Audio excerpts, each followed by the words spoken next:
અત્યારે સ્કૂટર લેવા જઈએ છીએ શોરૂમ તરફ. તો અત્યારે ગાડી લઈ લીધી છે.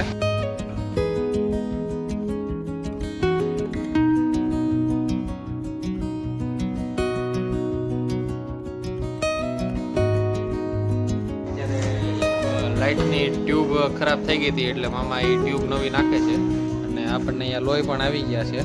અને હું અત્યારે ઉપર આવ્યો છું કોમ્પ્યુટરમાં જે સોફ્ટવેર નાખવાનું એ નાખવા આવ્યો છું. સ્ટેન્ડ પર જવાનું છે અને ઉબેર મગાવી દીધી છે. ભવિષ્યમાં એક પણ શક્ય બનશે કે 2-3 મહિના લગી બંધ રહે.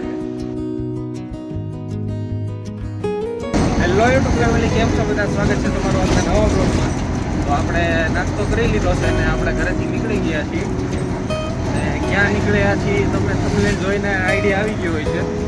અત્યારે સ્કૂટર લેવા જઈએ છીએ શોરૂમ તરફ. તો ત્યાં પાછો બ્લોગ ઉતારીએ.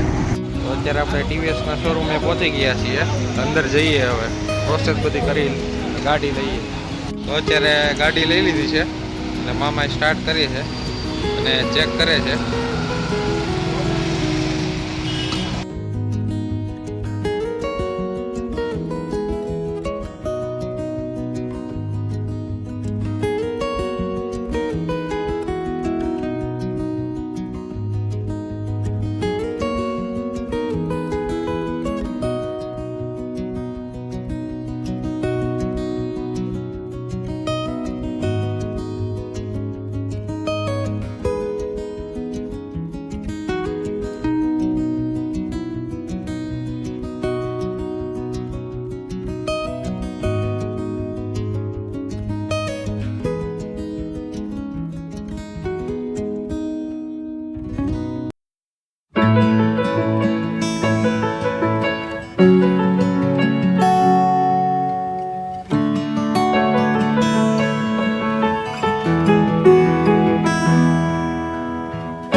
ઘરે આવી ગયા છીએ અને મુહૂર્ત પણ કરી લીધું છે. અત્યારે લાઇટની ટ્યુબ ખરાબ થઈ ગઈ હતી એટલે મામા એ ટ્યુબ નવી નાખે છે અને આ સાંજે જવાનું છે એટલે બધી તૈયારી કરે છે મામા. ઓર્ડરમાં દેહમાં જવાનું છે એટલે. તો અત્યારે આપણે જમવા બેસી ગયા છીએ.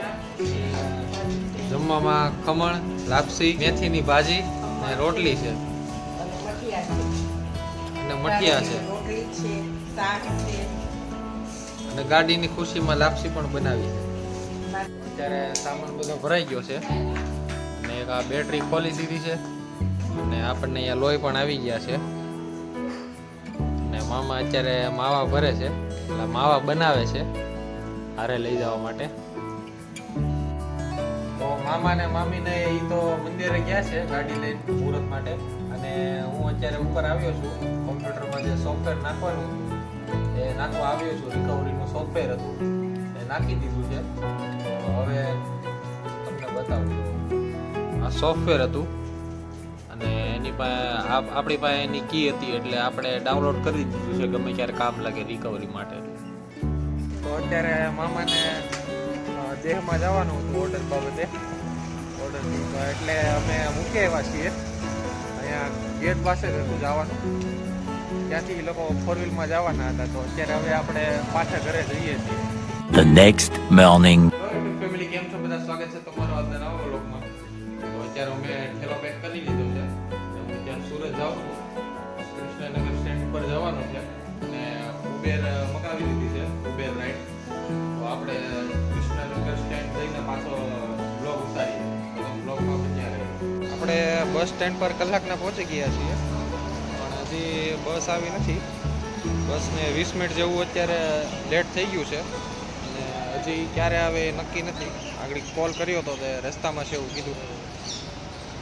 11:40નો ટાઈમ હતો, અત્યારે 12 વાગ્યા છે. તો આપણે ઘરે પહોંચી ગયા છીએ અને મેં કપડાં ચેન્જ કરી લીધા છે અને આપણી બસ ત્યાં 40 મિનિટ લેટ આવી હતી, પછી 10 મિનિટ પછી નીકળી હતી, એટલે કલાક જેવું થઈ ગયું હતું વેઇટિંગ ટાઈમમાં.